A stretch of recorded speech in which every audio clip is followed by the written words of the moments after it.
ከዛ እቺ የምናገናኝባት ስንት ነች? አሁን ከላይ ስንት ነው?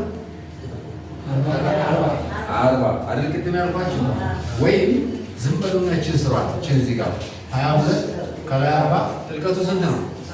30 ማለት ነው። ቻለች ከዚህ በኋላ መቀረብ ክዳን የሚቀረን አይደል? ክዳን ማለት የሚቀረን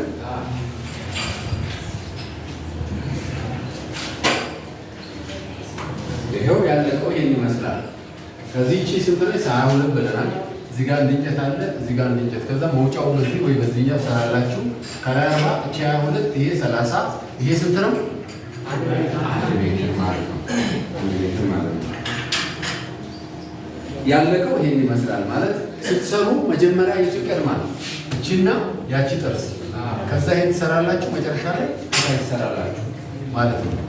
መሀል ላይ መክፈያ ይሰራለታል አለ ሸንበቆ አለ እንጨት ጧት አንዳፍታ አንድ ሁለት ሰው ዘኔደኔና ድጋፌ ብለን እናጋለን ማገር ማለት ነው። ነገ ቅዳሜ ማለት ይገኛል።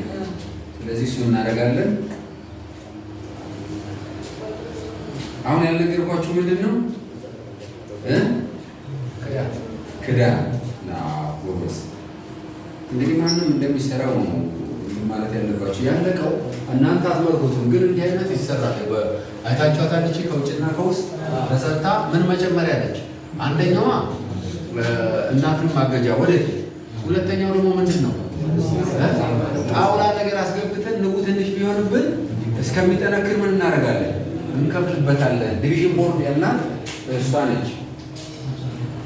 ይኸውላችሁ ከሳጠራ እንደዚህ እናንተም ትሰራላችሁ። ነገ 2 ቀፎ ነው የምንሰራው። 3 አናደርግም፣ 2 ቀፎ ነው። በዚህ መልኩ ያለቀው ይሄን ይመስላል። ሌላ ቶፕ ባሮች አልነገሩ አይደል? የእንጨቱ ውፍረት ስንት ነው ማለት ነው?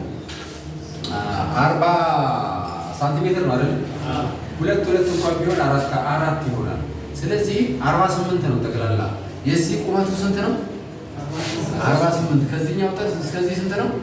48። ገብቷችኋል አይደል? ይቺ የምትቆረጠው ስንት ነው? በ4 ነው የምትቆረጠው። እዚህ ጋር እንጨቱን ንክስ ማድረግ አለባት። ገብቷችኋል አይደል? መጥረቢያ የሚያስፈልገው ለዛ ነው። እዚህ ጋር ስትመጡ 4 አላት። 4 4 8 ይሄ ስንት ሆነ?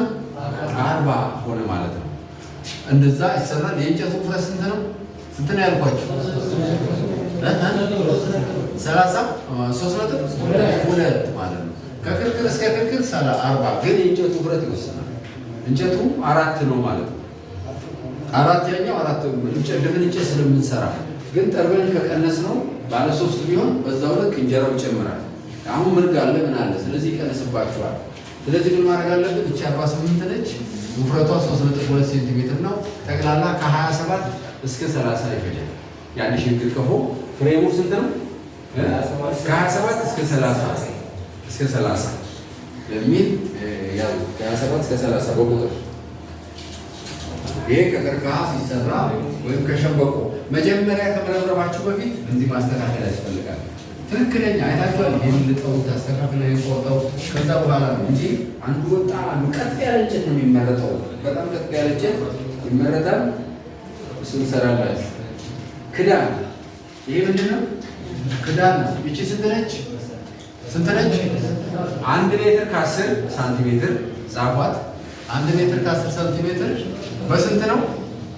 በ60። ምክንያቱም ግራና ቀኝ ፈሰስ መኖር አለበት ከኋላ ከፊት 1 ሜትር ከ10 በ60። ሌላው የምታዩት ክዳኑ ላይ ዳርና ዳር ነው ወፍራም እንጨት የተጠቀሙት። ማገሯን ቅጥነቷ ነው። አሁን ስሬ ላይ ሲሰሩ የተሳሳቱ ግንድ እዚህ ጋር አስገቡ። ሁሉንም በሚስማር ነው። አሁን ነገ ስትሰሩ የምትጠይቁት ሲባጎ እሰጣችኋለሁ። በሚስማር አይደለም የሚመታው።